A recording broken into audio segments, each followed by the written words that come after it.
नमस्कार दोस्तों, मेरे YouTube चैनल जया कहानी संसार में आप सबका स्वागत है।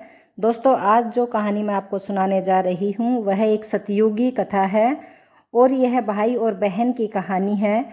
यह एक ऐसी बहन की कहानी है जो अपनी भाइयों की क्रूरता का शिकार हो गई और उसके भाई उसको मारकर उसी का मांस खा जाते हैं। तो देखते हैं पूरी कहानी क्या है। बहुत समय पहले की बात है। एक गांव में एक परिवार रहता था। परिवार में 7 लड़के और 1 लड़की थी। उनके माता पिता नहीं थे। उनके माता पिता जल्दी ही गुजर गए तो बच्चों ने भी जल्दी ही व्यवहारिक कामकाज सीख लिया था। शुरू शुरू में सबको गुजारा चलाने में काफ़ी परेशानी आई, लेकिन समय के चलते सब कुछ आसान होने लगा। उस समय समाज के पुरुषों का काम जंगली जानवरों का शिकार करना था और औरतें घर के कामकाज करती थी और बच्चों को संभालती थी। 7 भाई और 1 बहन बड़े प्रेम से मिलजुल कर रहते थे। दिन निकलते ही सातों शिकार के लिए निकल जाते और बहन सबके लिए खाना पकाती थी और घर के कामकाज करती थी। भाई जब जंगल से वापस आते तो वे साथ में बड़े बड़े जानवर, पक्षी आदि को मार कर लाते। बहन उसके मांस को बड़े चाव से पकाती और सब भोजन करके तृप्ति का अनुभव करते। ऐसे ही दिन गुजरने लगे। एक दिन की बात है, 7 भाई जंगल को गए थे। शाम होने चली थी। वह सरोटी का साग तोड़ कर लाती है और बड़े प्यार से सरोटी साग की सब्जी बनाने से पहले साग को काटने लगती है। जब वह सब्जी के लिए हरी साग काट रही थी, चाकू की तेज धार से उसकी एक उंगली कट गई। कटी उंगली से खून की धार बहने लगी। उसने सोचा, यदि भाइयों ने देखा तो वे बड़े दुखी हो जाएंगे। मुझे उन्हें यह बात नहीं बतानी चाहिए। उसने बहते खून को अपनी ओढ़नी से पोंछना चाहा, किंतु लगा कि उसके भाई देख लेंगे। फिर उसने दीवार पर पोंछना चाहा, फिर लगा यहाँ तो और अच्छी तरह से दिखाई देगा।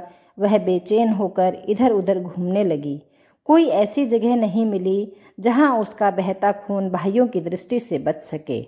अंत में कोई उपाय न देखकर उसने उसी साग से पोंछ लिया जिसकी वह सब्जी बनाने जा रही थी। शाम को भाई जंगल से वापस आए। बहन ने खाना परोसा। आज सातों को साग बहुत ही स्वादिष्ट लगा। सातों अपनी उंगलियों को चाटते रह गए। बहन की पाक कला की तारीफ करने लगे। अपनी तारीफ सुनकर बहन भी खुशी से फूली नहीं समाई। दिन भर के थके होने के कारण सातों भाई जल्दी ही सो गए। अगली सुबह रोज की तरह खा पी कर सातों भाई जंगल की ओर निकल पड़े। जब शिकार तलाशते तलाशते थक गए, सभी एक पेड़ की छांव में बैठकर आराम करने लगे। बातों बातों में रात के भोजन की भी चर्चा आई और बहन के द्वारा बनाए गए साग की भी चर्चा होने लगी। सब कह रहे थे कि इतनी स्वादिष्ट साग की सब्जी आज तक नहीं खाई थी। सब ने तय किया कि आज इसके बारे में बहन से ज़रूर पूछेंगे और जान लेंगे कि साग में उसने क्या क्या मिलाया था। शाम को सातों भाइयों ने दोबारा बहन की पाक कुशलता की तारीफ करते हुए पूछा, प्यारी बहन, कल रात के साग में तुमने क्या क्या मिलाया था? बहन बताना नहीं चाहती थी। वह सोच रही थी कि अगर उन्हें पता चला कि उसकी उंगली कट गई है तो सभी बहुत दुखी हो जाएंगे। इसलिए उसने जवाब में कहा, कुछ नहीं। बड़े भाई ने कहा, प्यारी बहना, तुम्हें बताना ही पड़ेगा। मैं जानना चाहता हूँ कि हमारी बहन ने इतना स्वादिष्ट साग कैसे बनाया। तुम्हें मेरी सौगंध है, तुम्हें बताना ही होगा। बड़े भाई का सब सम्मान करते थे। बहन को सच बोलना ही पड़ा। उसने धीरे धीरे सारी बातें बताते हुए कहा, बस इतना ही था भैया। मैंने अपना खून उसमें मिला दिया था और ज़्यादा कुछ नहीं। मुझे डर था कि कहीं मेरी कटी उंगली और बहता खून देखकर आप सभी दुखी न हो जाएं, इसलिए मैंने साग से ही उसको पोंछ दिया था। यह सुनकर 6 भाइयों के मन में एक कुटिल ख्याल आने लगा। वे सोचने लगे, इसके खून की चंद बूंदें इतनी स्वादिष्ट हैं तो इसका मांस कितना स्वादिष्ट होगा। रात के खाने के बाद सातों सोने के लिए चले गए। सातों में फिर उसी बात की चर्चा छिड़ गई। बड़ा भाई कहने लगा, अरे खून की कुछ बूंदें इतनी स्वादिष्ट हैं तो शरीर का मांस कितना स्वादिष्ट होगा। सब ने बड़े भाई की बात में हाँ मिलाई। अगले दिन शिकार के लिए जाते समय सातों ने यह योजना बनाई कि हम बहन को मारकर उसका मांस बनाएंगे, खूब स्वादिष्ट होगा। छोटे भाई को अपने बड़े भाइयों की युक्ति बिल्कुल भी उचित नहीं लगी। वह अपनी प्यारी बहन को बचाने के लिए बेचैन हो गया। वह खुलकर इसका विरोध नहीं कर सकता था क्योंकि 6 भाई एक तरफ थे। शिकार करने के बाद सभी भाई ने मिलकर एक टीले पर बांस के एक मचान का निर्माण किया। उनकी योजना यह थी कि बहन को फुसलाकर यहाँ लाएंगे, तीर मारकर उसकी हत्या करेंगे और उसका स्वादिष्ट मांस खाएंगे। अगले दिन बड़े भाई ने बहन से कहा, प्यारी बहन, तुम बड़ी हो गई हो और शादी के लायक भी हो गई हो। मैंने तुम्हारे लिए एक सुंदर से वर की तलाश की है। आज हम उसका घर देखने जाएंगे। तुम्हें भी सज संवर कर हमारे साथ चलना होगा। बहन शादी की बात से बहुत खुश हुई, तुरंत तैयार हो गई और भाइयों के साथ चलने लगी। चलते चलते वह थक गई। वह बड़े भाई से पूछने लगी, भैया, मेरा ससुराल अब कितनी दूर है? बड़ा भाई बोला, बस अभी पहुंचने ही वाले हैं। दूर से दिखाई दे रही टीले पर बने मचान को दिखाते हुए भाई बोला, तुम बहुत थक गई हो, इसलिए थोड़ी देर मचान पर आराम कर लो। यह सुनकर बहन खुश हो जाती है।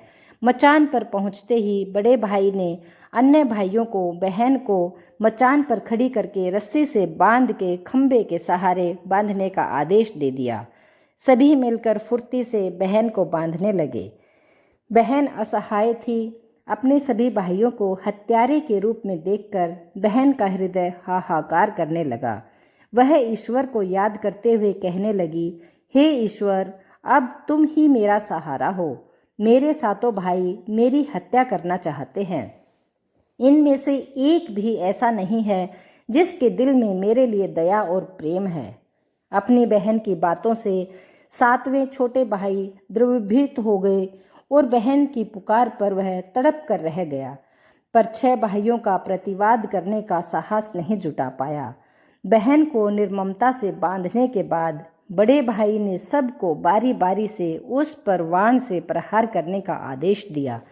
बड़ा भाई हाथों में धनुष बाण लेकर जब प्रहार करने को तैयार हुआ, तब बहन भाई के सामने हाथ जोड़कर करुण स्वर में गाने लगी, मारो मारो भैया, छाती में लक्ष्य करके भैया, छाती में लक्ष्य करके।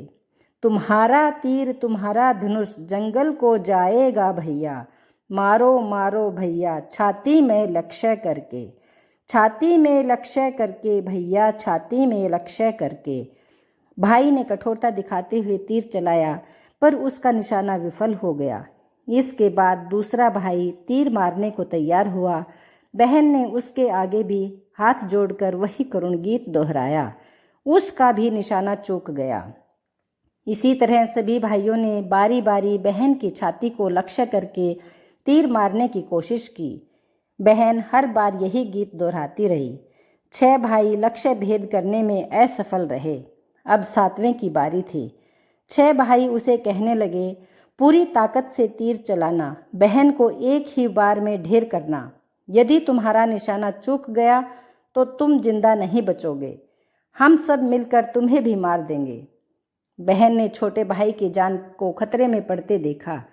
उसने अपनी जान न्यौछावर करके उसे बचाने का निश्चय किया। वह ईश्वर से प्रार्थना करने लगी, हे ईश्वर, मेरे भाई का तीर मेरी छाती भेदने में सफल हो जाए। वह करुण गीत गाने लगी, मारो मारो भैया, छाती में लक्ष्य करके भैया, छाती में लक्ष्य करके।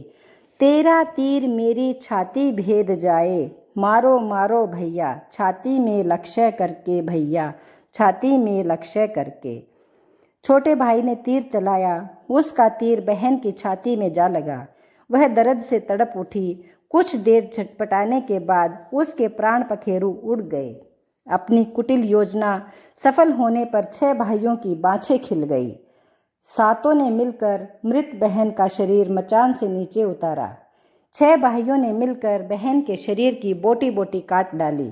बड़े भाई ने छोटे भाई को जंगल से लकड़ी और पानी लाने का आदेश दिया। छोटा भाई पानी और लकड़ियों के साथ कुछ मछली और केकड़े भी ले आया। वह अंदर ही अंदर बहुत दुखी था। उसके भाई बहन का मांस बड़े चाव से पका रहे थे। वह अपनी प्यारी बहन का मांस नहीं खा पाएगा। अगर नहीं खाएगा तो अन्य भाई उसे गाली देंगे और उसे मार डालेंगे। उसने मांस बनाते समय चुपके से अपने साथ लाई मछलियाँ और केकड़े को आग में दे दिया और अपने खाने का जुगाड़ किया। मांस पककर तैयार हो गया। जमीन पर केले के पत्ते बिछाकर उसमें सब के लिए खाना परोसा गया। छोटे भाई ने पहले ही अपने बैठने के स्थान पर एक छोटा सा गड्ढा खोद रखा था।